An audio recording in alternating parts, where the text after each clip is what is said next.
It is here. Finally, we have our van. We got the Ram ProMaster 3500. It's the extended high roof with 158 wheelbase, and we are so excited to be retrofitting this thing. This is going to be more efficient for not only our clients, but ourselves. We are going to be in a van rather than a trailer for all these years. It's going to have a significantly higher curb appeal, which makes us just happy as production people, right? So let's go out to the back, let's dive into all the details and see how we're customizing this thing.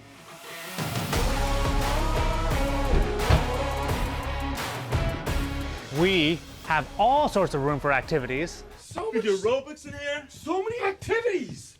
The current game plan is to fabricate custom shelving on the left side with 4x slots, spots for combos and C-stands, and then all of our carts will go on the right. We're gonna keep the aisleway nice and open.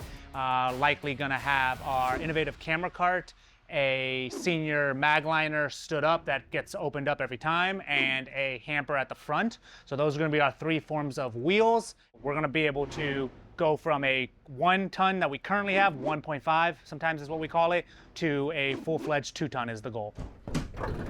All right, so we're gonna build a custom partition right here, so that way none of us get hit in the head by a C-stand or Rogue pipe, which will give a little slot in the bottom portion here for bags when we travel somewhere where we can all put our duffel bags and, you know, toiletries and what have you. We're talking about maybe just getting a small little ramp situation so the hamper just rolls out. We'll see.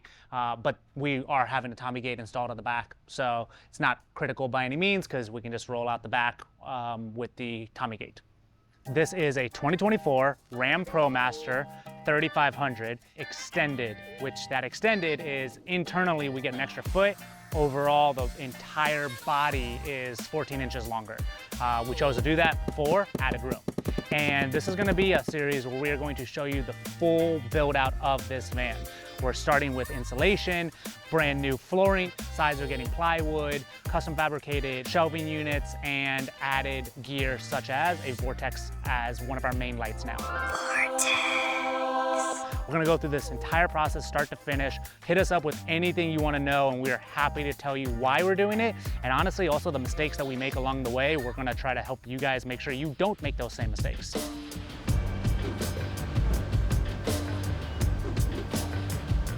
So day one of the build, we're gonna take off the mat that came standard with the van, take that out. We're gonna put 3/4 inch plywood as our subfloor.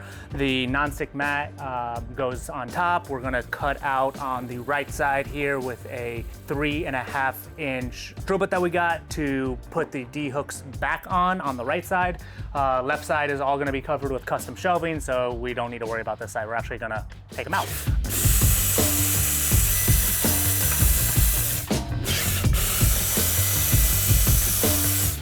All right, so what's happening now is we have a rubber mat that actually came with the van. It's about 1/4 inch. So we got 3/4 inch plywood. So our flooring is gonna be 1 inch higher than the base of the van. So what we're trying to do now is figure out where we want this lined up in the van. So then when we lay it on our sheets of plywood to shape out where the cuts are that we need to make, it'll line up perfectly once we put it back in. Yeah. There's just a little extra wood here.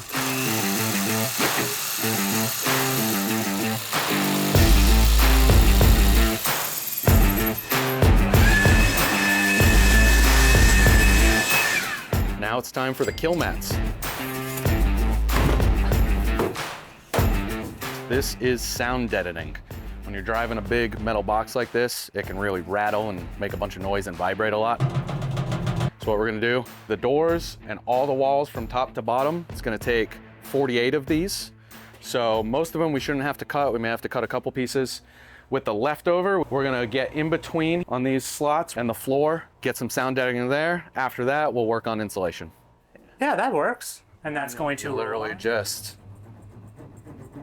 oh yeah, you can see it flattening out a little. Yeah. Look at that. Someone's gonna be the sticker and someone's gonna be the roller. I think at some point we'll swap because this already sucks. It's got all these rivets in it, and once you make it flat, that's what's doing something that causes the sound deadening to actually occur. But it's critical to roll it flat once it's stuck up.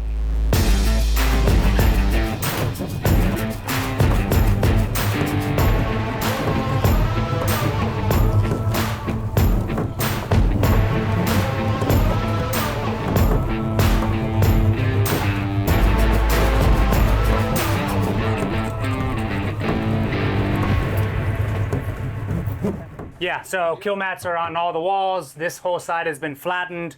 The floor, Ryan, as you can see, is putting various strips. We're kind of going with a miscellaneous every other slot. We're openly choosing to ignore the ceiling for the time being. Kind of a few different ideas floating around in our heads right now, so we're not going to touch the ceiling. You know, it's a future Kevin and Ryan problem.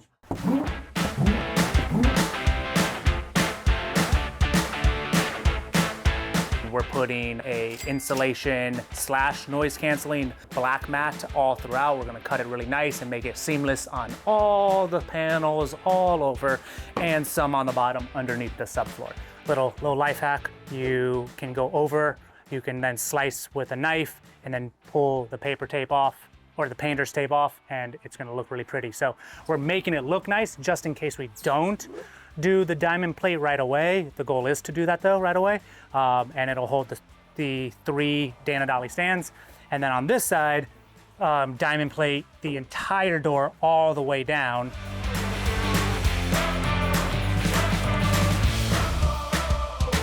All right, we got all our kill mat, we got our insulation put in the walls, on the floors. We are ready to glue the floorboards down. We got some marine adhesive. I'm gonna lay that down the struts and just put our first piece in. Just double check it fits right. We're happy with how it fits. Secure it down. We got a bunch of sandbags to put weight on it to make sure it secures properly and it's not wobbly. And we're there, last piece for the day.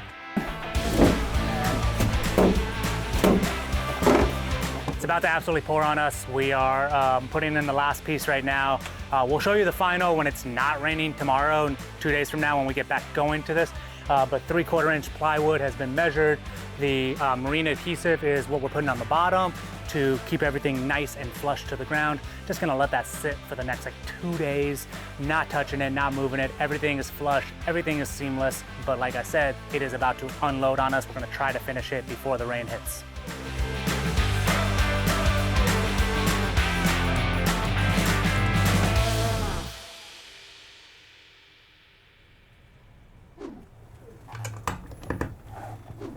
We saw the floor go in. We have the non-slip mat on top now. Next step is to use a Rivnut gun to add all the Rivnuts. So what we decided to do is all of these spots that have very convenient pre-drilled holes, we are putting in Rivnuts. Our reasoning for doing this is we wanted all the mount points on the back end of the 1/2 inch wall that's coming up. Now what you'll notice is these hexagon shaped Rivnut points.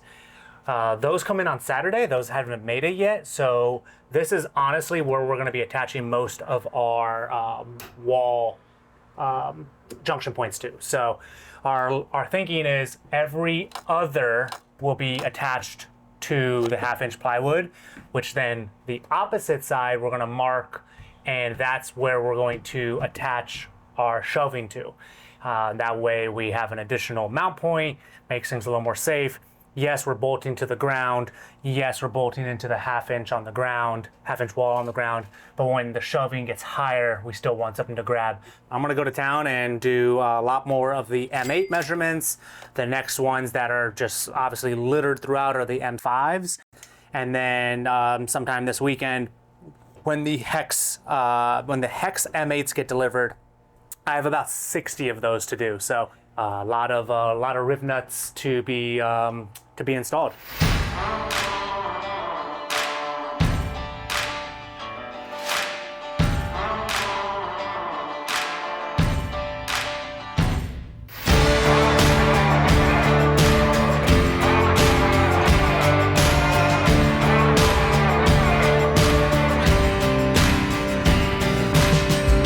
Sun is setting, it's hot. I'm going to do round 2 of our insulation, so that way I can just let it air out for the next 2 or 3 hours before going to bed. Using a high R value closed cell spray insulation. We already did round 1, this is round 2. This is just going around all the edges just to really seal everything. And then round 3 is actually going to be the padding insulation that's gonna go in before we put in the walls. So yes, we are doing 3 rounds of insulation on the walls because it's Florida, it's hot, trying to keep as much heat out as possible. And the little bit of AC that the cargo area will get actually stays.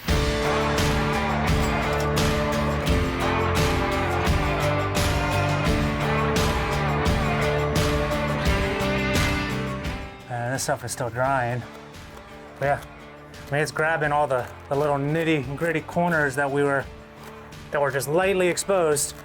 As soon as I finish all the Rivnuts, including specifically the hexes, I'm gonna get in there and throw a whole seam underneath, but I don't want to put that to compromise where the Rivnuts go yet.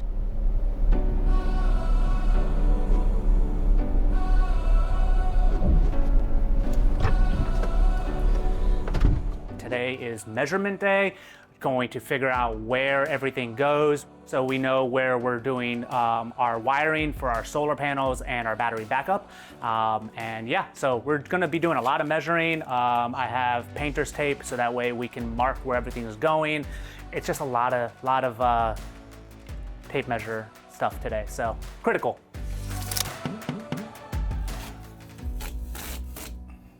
All right, so we mapped out where we think our wall divider is gonna be from the cab to the storage. We got tape marked down.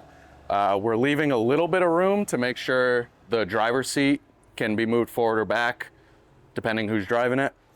No, but how many times I come to you when you drive my car, don't adjust my seat? Now, our next thought is we wanna possibly put all our apple boxes right here. So now we're gonna measure how much room, make sure we still have room to get in here. We're also gonna wanna put dividers, so if you pull one, they all don't fall down. So, gonna measure that out. Do we wanna look at the cart measurements? Yes, I would think so. Because then we can figure out where the carts are gonna go, and then figure out how much shelving that gives us versus how many milk crates we can fit on said shelving. 1, 2, 3.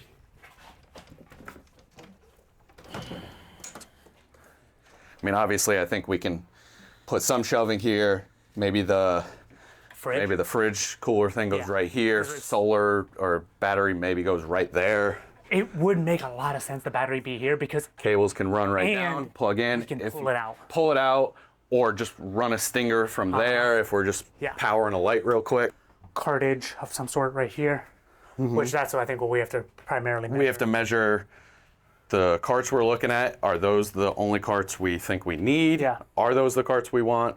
And then figure out like, okay, because I think possibly it could be the muscle cart right here. That's true, because It's supposed to be wider. no, it is a narrow one so it might be a little tighter than we think. And then I mean that's a lot of shelving. That's a lot of shelving. You could easily fit 5 milk crates across each. Yeah. So yeah, theoretically we want 4 sets of wheels on this thing. One being our innovative camera cart. That's a must. We're working to get a muscle cart, whether it's a full-size muscle cart or a narrow, some sort of C-stand cart, whether it's again a traditional C-stand cart, or they make ones that hold milk crates and combos attached, and normally it'll be just like 2 combos. That's the one we're leaning towards, is having some hybrid C-stand cart that holds multiple items. And then the 4th cart is either going to be a hamper or a senior magliner. Naturally, I was not. And then let me put this one, sneak around you. So it's cut out for 2 milk crates, and then we could still fit some stuff on the bottom. So 30 inches by 24 inches. 30. I mean, 30 could come out this way. Could go sideways if you wanted to, but I think we can go. Because how much room do we have from here to there? Not 30. Is it more than 24? Nope, we're good. Okay, cool.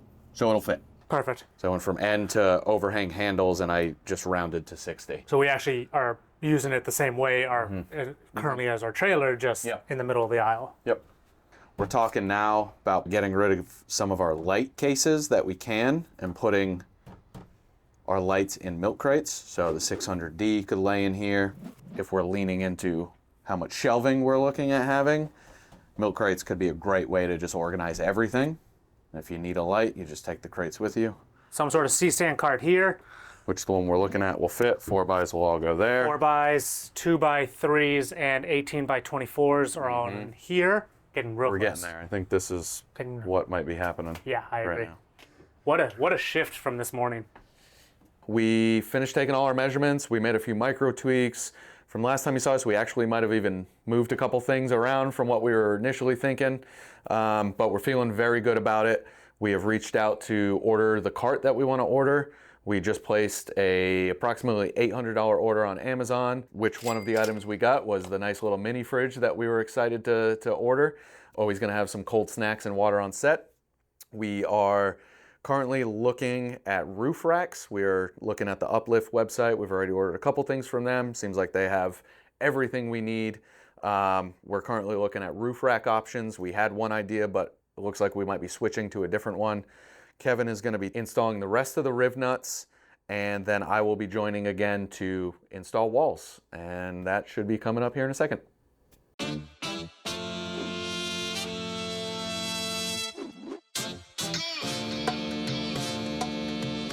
We got the hex Rivnuts in. These are actually M8 hex nuts. We're going to be putting the Rivnuts all across the top on both sides in order to ensure that the half-inch plywood walls have an amazing mount point. So let's have some fun.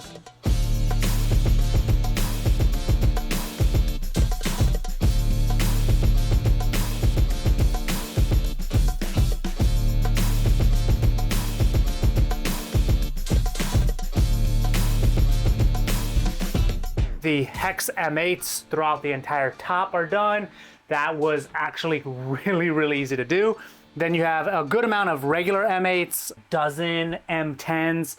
There are a lot of M5s. During lunch break, I threw the solar panels on cement that I have over here where we're working on the van and plugged it into our battery to make sure the solar panels are working because they got delivered earlier today. We're putting 2 solar panels on the roof along with a ladder rack and all the other knickknacks that are going to go on the roof. But the next step in here will be walls and the final layer of insulation.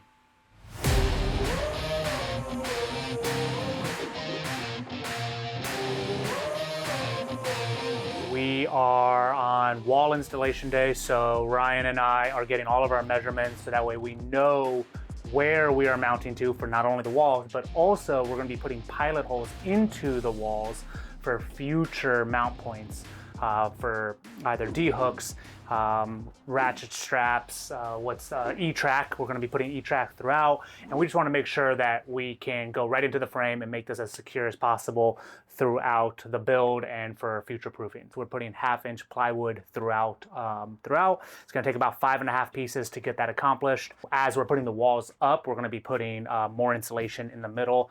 I have tasked myself with just insulating this thing.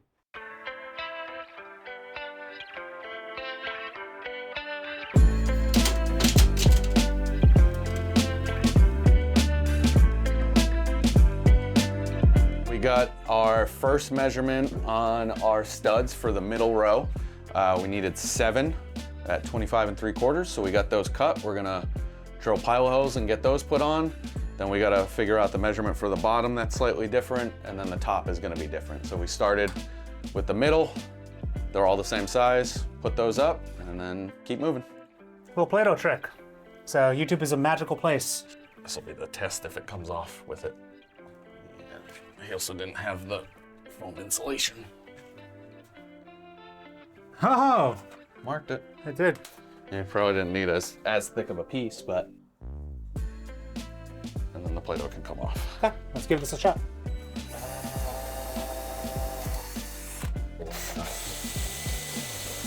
Yeah. Let's grab it. Once I heard a few of those, then I kind of called it good. I'm calling it good. Oh, it's good. If the bolts, yeah. And move the whole dang van. Mm-hmm. This one is like at an angle. That might have been why I ripped it. We've run into a problem. The Rivnuts are not holding nicely for these 2x4s currently. Which makes me very concerned for the walls? For the walls. It may need to be a hand tighten versus the drill. It could just be popping them too easily. Self-tapping screws. At least for that one, because these both are now compromised.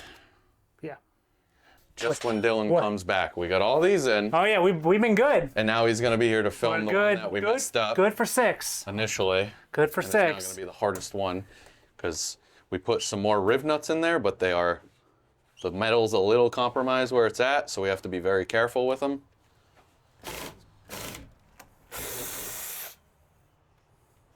I'm just at a loss.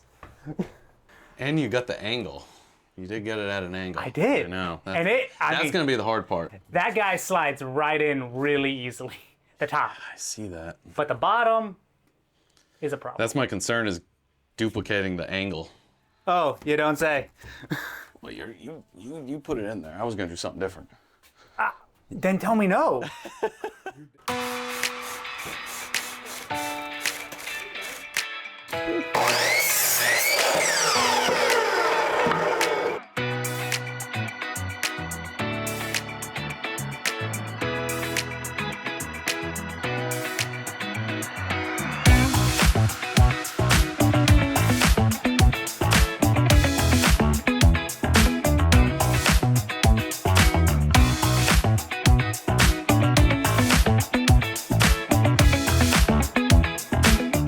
Got all of our insulation in. We have officially done 3 rounds of insulation.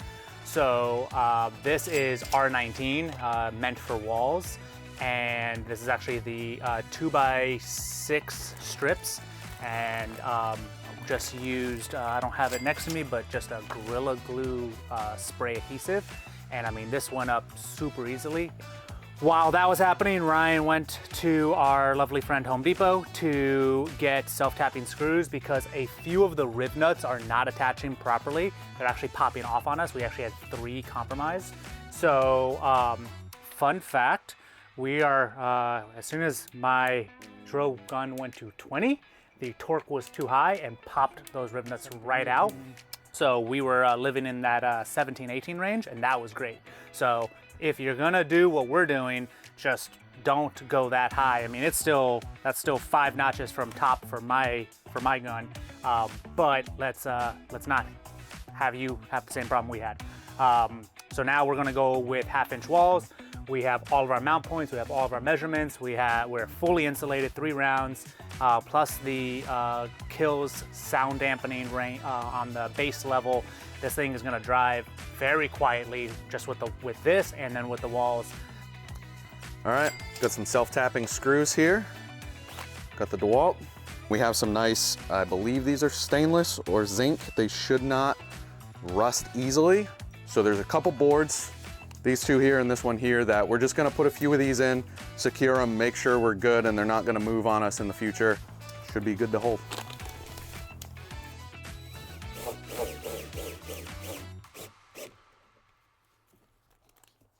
That ain't going anywhere. That's in there. Cool, all right. Let's do a few more.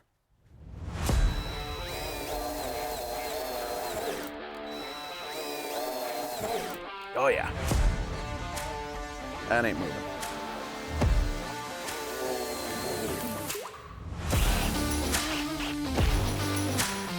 That's not bad now. Definitely tightened it a little bit. All right, we're in. All right, so Ryan and I the other day, we did not finish the walls. We got just exhausted, quite frankly. We had a few mess ups on the cuts. We ended up fixing it, so when we get the van back, we're going to work on the walls, the roof rack, the solar panels, and exterior locks. Today, we're dropping the van off at St. Pete's Speed Pro. They are wrapping our van in matte black, so we will no longer have a white van, which I am pumped for. So he's testing to see if we can wrap this slick lock with our matte black the van is going to be and then add our logo over top. So just seeing if the material that the van is getting will layer over this or if they have to buy a different material. But like that whole section just got like flush in just a few seconds. So they have the van for about a day, day and a half, and then we will continue on the van build, starting with roof rack, going inside to the walls, and continuing to progress on this entire build out.